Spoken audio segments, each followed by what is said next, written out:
sin levantarnos, hacemos la oración Padre nuestro. Aquí estamos, Señor Espíritu Santo. Aquí estamos, frenados por la violencia del pecado, pero redimidos especialmente en tu nombre. Ven a nosotros y permanece con nosotros. Dígnate penetrar en nuestro interior. Enséñanos lo que hemos de hacer, por dónde debemos caminar, y muéstranos lo que debemos practicar, para que con tu ayuda sepamos agradarte en todo. Sé tú el único inspirador y realizador de nuestras decisiones. Tú el único que con Dios Padre y su Hijo posees un nombre glorioso. Tú que amas la suprema equidad, no permitas que quebrantemos la justicia, que la ignorancia no nos arrastre al desacierto, que el favoritismo no nos doblegue, que no nos corrompa la fusión de personas o de cargos. Por lo contrario, únenos eficazmente a ti, solo con el don de tu gracia, para que seamos uno en ti y en nada nos desviemos de la verdad. Y lo mismo que estamos reunidos en tu nombre, así también que mantengamos en todo la justicia, moderados por la piedad, para que hoy nuestras opiniones en nada se aparten de ti, y en el futuro, obrando rectamente, consigamos los premios eternos. Amén. El material, los que no lo tengan todavía, escaneando este QR, pues lo podéis alcanzar. Lo tenéis, hay folio puesto en la base por si lo queréis. Una segunda cosa es que dice ahí la rúbrica de la oración que hemos leído. Uno, que fue compuesta por San Isidoro, arzobispo de Sevilla, lo cual es cierto, después que se rezaba todos los días al comenzar las sesiones del Concilio Vaticano II, que también es cierto, porque esta oración está en el ritual de cómo se hace un sínodo, un concilio. Así que por eso se rezaba, ¿verdad? Cada vez que hay un sínodo, un concilio, se rezaba. Se reza, todavía sí. Bueno, bienvenidos todos, queridos, a esta 34ª Jornadas Diocesanas de Liturgia que titulamos La formación litúrgica, porque va sobre la carta apostólica que nos regaló el Papa Francisco el 29 de junio del año 2022. Aquí tenéis dos ejemplares impresos de dos editoriales distintas, no es demasiado gorda tampoco, se puede leer un ratito. La hemos mandado a través de correo electrónico y la tenéis accesible naturalmente en la página web del Vaticano, en el Magisterio del Papa Francisco, en la sección Cartas Apostólicas. Verdaderamente es una carta preciosa, verdaderamente. No sé si ya habéis tenido ocasión de leerla.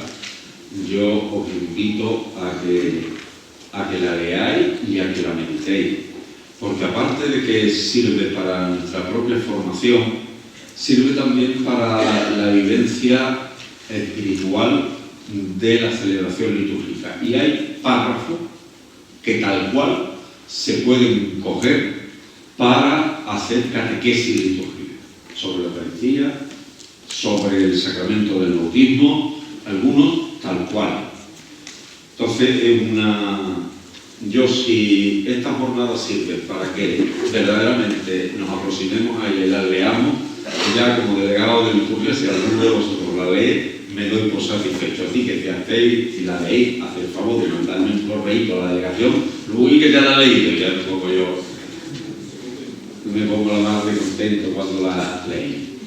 Bueno, bienvenidos todos los laicos, las laicas, hay que decir, y me alegro mucho de los hermanos sacerdotes, diáconos que hay aquí y de los miembros de la vida consagrada. porque la carta, además del Papa Francisco, esta carta apostólica está dedicada a los obispos, a los presbíteros, a los diáconos, a las personas consagradas y a todos los fieles laicos sobre la formación litúrgica del pueblo de Dios. Voy a contextualizar un poquito la carta, yo espero no robar mucho a los ponentes. Yo diría que tiene como dos contextos, un contexto remoto y un contexto próximo. El contexto remoto vamos a situarlo en el magisterio de la Iglesia sobre liturgia del finales del siglo pasado, también la primera parte, y de este siglo. Ese magisterio está dentro del movimiento litúrgico y el magisterio verifica el paso de una concepción esteticista, rubricista e incluso arqueológica de la liturgia a una concepción teológica. Esta concepción se verifica primero en los autores, los liturgistas, los autores del miembro litúrgico, grandes teólogos, por ejemplo, uno que cita muchísimo el Papa y que conoceréis su nombre, porque no solo escribió de liturgia, escribió de muchísimas cosas, Romano Guardini, que no sé si en otros contextos habéis oído hablar de Romano Guardini. El Papa lo cita muchísimo. Pues en la adquisición de una concepción teológica de la liturgia. Yo lo digo en broma, pero no es tan en broma. Si tenéis en vuestra casa el diccionario de la Real Academia Española de la Lengua,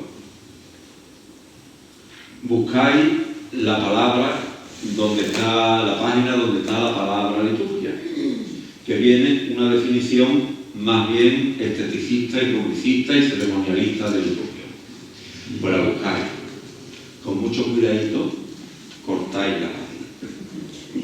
Hacéis un avioncito y lo tiráis.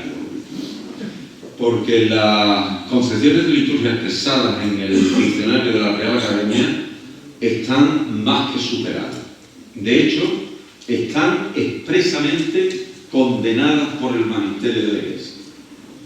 Lo condenó el número 38 de la carta encíclica Mediator Dei et Hominum del Papa Pío XII en 1947, del 20 de noviembre de 1947, que ya era hora de que asumiéramos todo, también el diccionario, pues la nueva concepción teológica que es. Este documento lo cito el primero porque es en el primer documento, primer gran documento del magisterio, de hecho, el magisterio de un papa, donde se habla de la concepción teológica de la liturgia. Yo me atrevería a decir que es la primera vez en la historia de la Iglesia que un papa a ese nivel, con un documento de ese nivel, habla de la naturaleza teológica de la liturgia y expone los puntos principales. Pío XII, la Mediator Dei del 20 de noviembre de 1947. Después tenemos los documentos del Concilio Vaticano II, particularmente la Constitución nuestra porque todos somos aficionados a la liturgia, la Constitución Sacrosanctum Concilium. Es la primera vez en la historia, no que un concilio habla de cuestiones litúrgicas, porque lo han dicho todos los concilios, casi toda la historia, pero han hablado siempre de cuestiones de tipo disciplinar. Es la primera vez con la Constitución Sacrosanctum Concilium, además un documento del rango de una Constitución conciliar, donde se expresa en el capítulo primero la naturaleza teológica de la liturgia. Luego tenemos el magisterio de Pablo VI con un documento sobre la Eucaristía, el culto a la Virgen, la María del culto sectorial. Ya generales nos tenemos que pasar a Juan Pablo II, la 25º Annus del 88 y Spiritus et Responsa del 2003. que hablan, son los aniversarios de la Constitución de Liturgia, donde el Papa escribe estos documentos y también expone la naturaleza de la liturgia. Y luego nos tenemos que pasar ya al Catecismo de la Iglesia Católica y al compendio del Catecismo.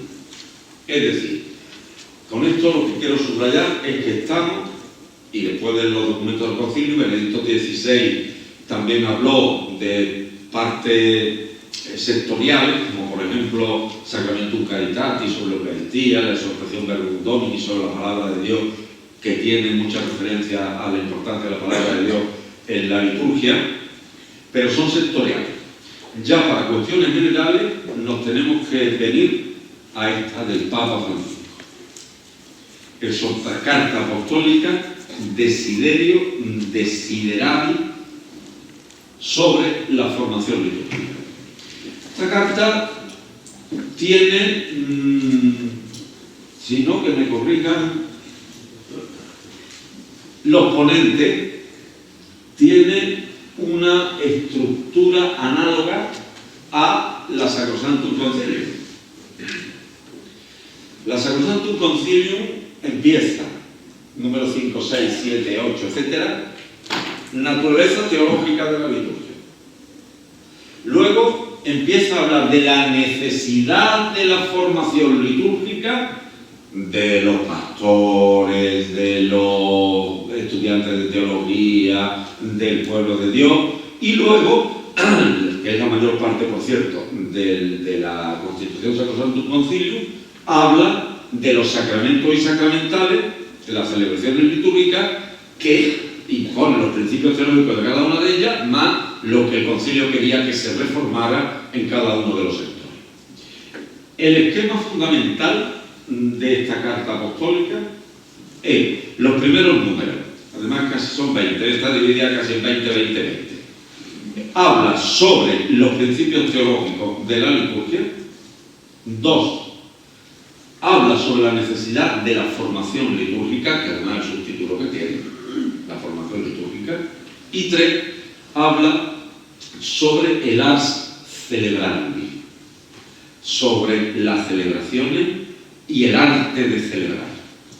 Que por cierto, yo no sé si han sido los traductores o esto está en el original, que hay una expresión muy nueva. No es solo el arte de celebrar, sino que le ha dado la vuelta. Celebrar con arte. Hay que tener mucho arte para celebrar. Lo de San Lucas de la Alameda, que arte tiene celebrando Dios. Pues eso. Estas 3 partes son las que van a constituir nuestras jornadas de liturgia. Hoy se nos expondrá la parte, digamos, teológica, el cuadro más general, y mañana los otros 2 ponentes pues, nos hablarán de la formación litúrgica y de el arte de celebrar. Adelanto ya, ustedes sabéis que la lectura del tiempo ordinario, los evangelios, el Evangelio de San Mateo, este año en el ciclo A, se hace una lectura continua.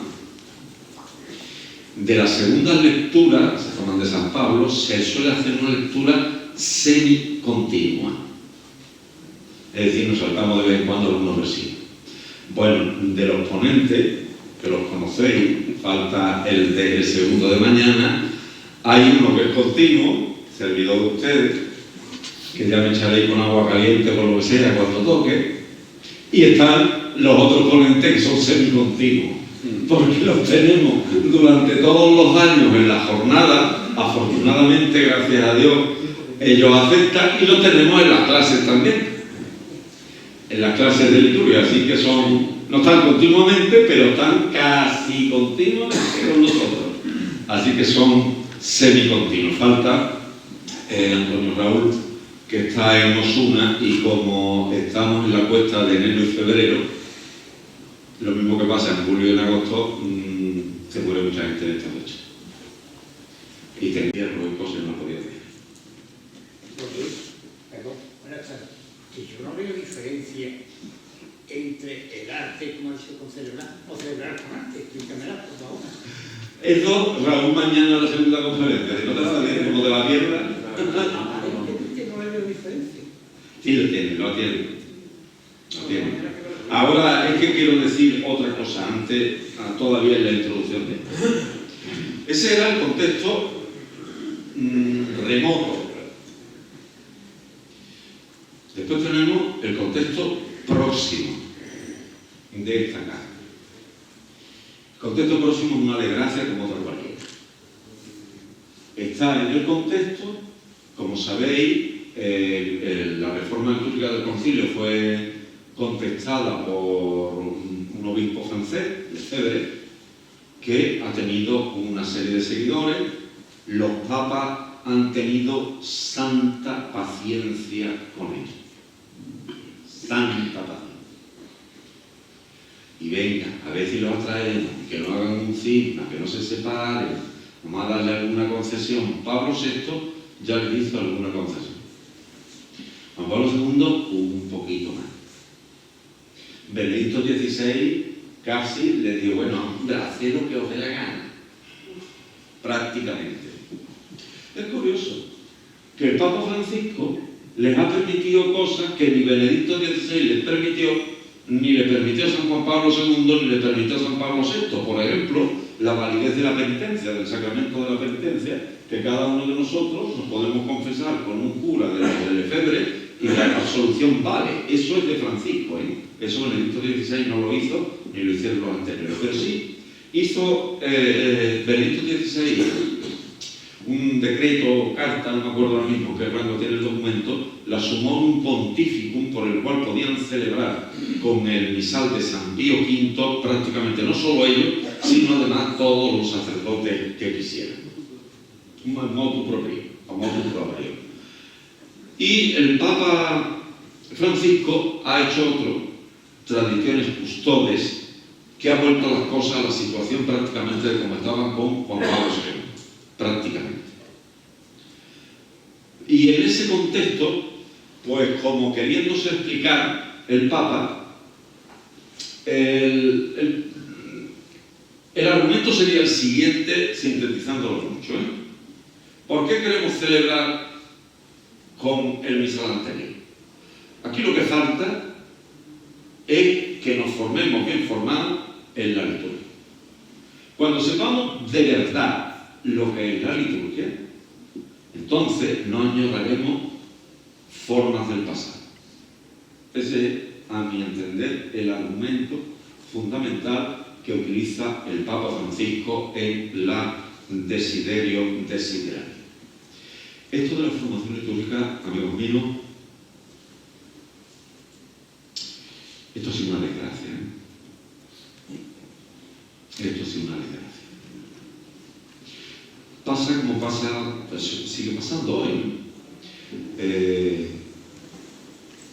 Los periodistas, ya sea de fútbol, de política, de cosas de la iglesia, no digamos la prensa moral aquí en Sevilla, de hermandades y cofradías, cada periodista quiere dar la noticia cuanto antes. Y ser yo el primero que publica esto. Y muchas veces lo publican sin haberse enterado de la misa la media. Probablemente no se han enterado de nada. Esto pasó con el concilio. Allí teníamos algunos sujetos, periodistas, laicos y curas, que no se enteraban de nada, los curas tampoco, y que iban mandando noticias de lo que estaba sucediendo en el concilio bastante tergiversadas. Tanto que se inventaban las cosas. El concilio ha dicho. Y de ¿dónde ha dicho eso el concilio? Claro, ¿no? Cuando vean los documentos. ¿Dónde ha dicho eso el concilio? Es igual que ahora con los discursos, esto le ha pasado a los papas. A Juan Pablo le pasó, a Benedicto le pasó y al Papa Francisco le está pasando. Periodistas cogen un titular, ¿verdad? Y te sueltan, y por eso yo de los periodistas no me fío, no sé si hay que alguno, pero no me fío un pelo, hasta que no me leo el documento que está publicado, pues no. Entonces con el concilio pasó esto. Y pasó la prisa. Es verdad que la reforma litúrgica, desde el punto de vista de los técnicos que la tenían que había empezado Pío XII a organizar la reforma, Constituyó una comisión en la congregación de ritos entonces para hacer la reforma y cuyos primeros frutos fueron pasar la vigilia pascual de por la mañana a por la noche otra vez, a donde estaba y de donde nunca se debía de mover. Eso fue en el 51, 1951. Luego, en 1955, el resto de los oficios de la Semana Santa, los del jueves y del viernes, que también estaban por la mañana, desde el Concilio de Trento aproximadamente, dependiendo de los sitios, y los volvió a pasar a su hora, por la tarde, y fueron las primeras reformas. Luego, con 23, volvió a hacer reformas, publicó reformas del misal. El último poder rubricaron es de... Y quiero decir que la reforma estaba prácticamente hecha. Pero el concilio pedía que para que la reforma fuera efectiva y para que la participación de los fieles en la liturgia, que era lo que pretendía el concilio, fuera efectiva, se necesitaba la formación litúrgica. ¿Y qué fue lo que se hizo? Pues se hizo que aparecen los libros litúrgicos en latín y las conferencias episcopales empiezan a irlos traduciendo a las lenguas. Y no me dio formación litúrgica ninguna. Ninguna. Y esa es una desgracia que ha tenido la reforma litúrgica. Nosotros, la verdad, en nuestra diócesis es que hemos tenido suerte. En el sentido de que estas son las 34 jornadas de liturgia. Llevamos 34 años con estas jornadas. Y se creó el Instituto de Liturgia San Isidoro, donde muchos de vosotros habéis hecho los 2 cursos, donde se han formado tantos lectores y acólitos como tenemos, por donde han pasado también los diáconos permanentes. Gracias a Dios nos siguen llamando a los miembros de la Delegación de Liturgia para que demos cursillos. Aquí está don José Márquez, don Jesús Pérez, que ellos sabrán en cuántas parroquias de la archidiócesis han dado cursillas de liturgia. Aquí está Joaquín y estoy yo, que lo seguimos dando, Joaquín de la Peña y yo, que lo seguimos dando. Yo desde septiembre al último que he hecho hace 2 semanas, me parece que han sido 17 charlas. Y porque ya no hay tiempo para más. Me he dejado una prórroga, por cierto. Que eso es una alegría. Que te llamen para dar una charla a la parroquia, a las hermandades, que la he hecho, y además de todos los temas, la Eucaristía, el Estoy Árabe, en Mairena, el ministerio, los ministerios laicales, en 2 hermandades, la de los estudiantes del Valle, es decir, temas comunes. Y todo ello se debe a una persona de nuestra diócesis a quien yo quiero hacer un particular homenaje hoy. Se debe a don Ángel Gabriel Gómez Guillén, que el 19 de julio pasado consumó su tránsito pascual a la casa del Padre. Don Ángel nació en Sevilla el 29 de noviembre del 43, ingresó en el Seminario Metropolitano de Sevilla y recibió la ordenación sacerdotal el 30 de junio de 1968 a los 25 años. Falleció siendo canónigo emérito de la catedral y vicerrector de la Colegial del Divino Salvador. En el ejercicio del ministerio cabe destacarse de don Ángel algunas de las realizaciones que muestran su poliédrica personalidad, girando siempre en torno a 2 servicios fundamentales: los servicios pastorales directos y las responsabilidades de la curia diocesana. En los inicios de su ministerio formó parte del equipo sacerdotal de la parroquia de Santa María Magdalena de Araal y al mismo tiempo trabajaba en el movimiento Junior, en sus campañas, campamentos, celebraciones junto al conciliario diocesano. Luego fue párroco de la de San Cristóbal Mártir de Burguillo. Últimamente fue rector de la iglesia del antiguo convento de Santa Clara, que el viernes pasado el arzobispo bendecía las obras de restauración que se han hecho, han durado 20 y tantos años, yo creo que desde que lo dejó don Ángel y los miembros de la delegación de liturgia con él, y que ahora se ha vuelto a reabrir al público. Y desde el 90 hasta la actualidad ha sido vicerrector de la Colegial del Divino Salvador. Una faceta suya quizá poco conocida se relaciona con los medios de comunicación. Entre 1990 y 2012 dirigió la revista Iglesia en Sevilla, la hoja diocesana, de publicación semanal. En ella ha seguido colaborando hasta su muerte con una especie de directorio litúrgico que se publica, donde están las lecturas de las misas semanales, con comentarios del Evangelio Dominical y del Santoral de la semana. Además se preocupaba de publicar los días y las horas del jubileo circular eucarístico por las iglesias de Sevilla. En el sector de la pastoral vocacional trabajó en la formación cristiana de los jóvenes en dos ministerios que amaba particularmente. Fue profesor de religión en un instituto de enseñanza media entre el 85 y el 2008 y fue formador del seminario entre 1984 y 1991. Fue formador mío. En el seminario su responsabilidad se dirigía a los alumnos más jóvenes. Entonces yo estaba estudiando era lo que entonces se llamaba seminario medio. También ha continuado hasta su muerte como confesor de los alumnos de nuestro seminario mayor. Otro campo en el que siempre ha desarrollado su labor ha sido el ámbito de la piedad popular. Tanto en la vivencia directa de ella, era hermano de varias cofradías, predicador asiduo de quinario, triduo, director espiritual de la Hermandad del Amor, como desde el punto de vista de la reflexión teórica, contribuyendo con sus artículos en la revista Fase, una revista que se publica en Barcelona, una revista de liturgia española, y en otra revista también del Secretariado Nacional de Liturgia, que se llama Pastoral Litúrgica. Ha escrito varios libros sobre religiosidad popular, tanto en solitario como en colaboración con el cardenal Amigo Vallejo, que de Dios gocen ambos. El ámbito más fecundo y donde más ha trabajado ha sido el campo de la liturgia. Por eso lo traemos a colación. Él fundó esta jornada, él fundó el secretariado y él empezó con esto.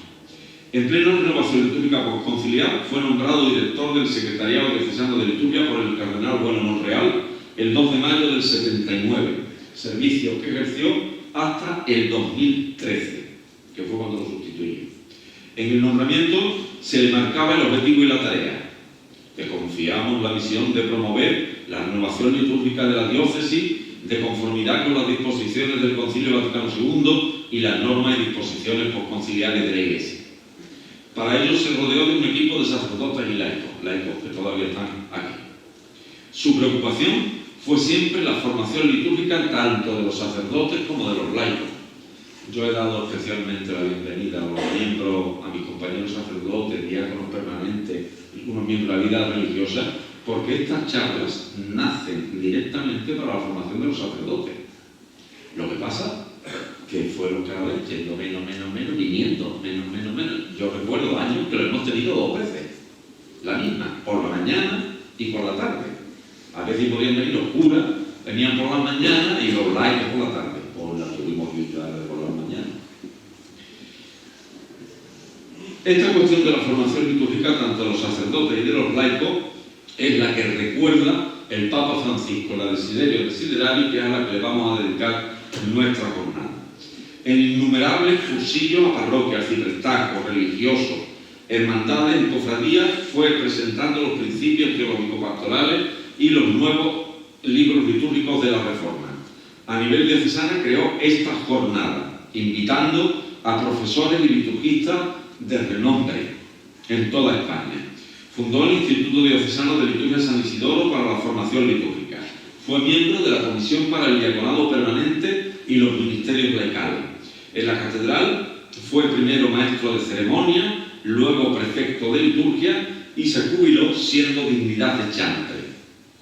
Promovió el rezo público y solemne del oficio divino en monasterios de religiosas, pero para fieles, donde presidían en persona las vísperas, especialmente los domingos, y también haciendo folletos para uso de los fieles, tanto en estos monasterios como en la catedral. La catedral los ha hecho por él para todos los domingos, que tenemos oficio de lectura, laudes y misa. Todo ello continúa en la actualidad.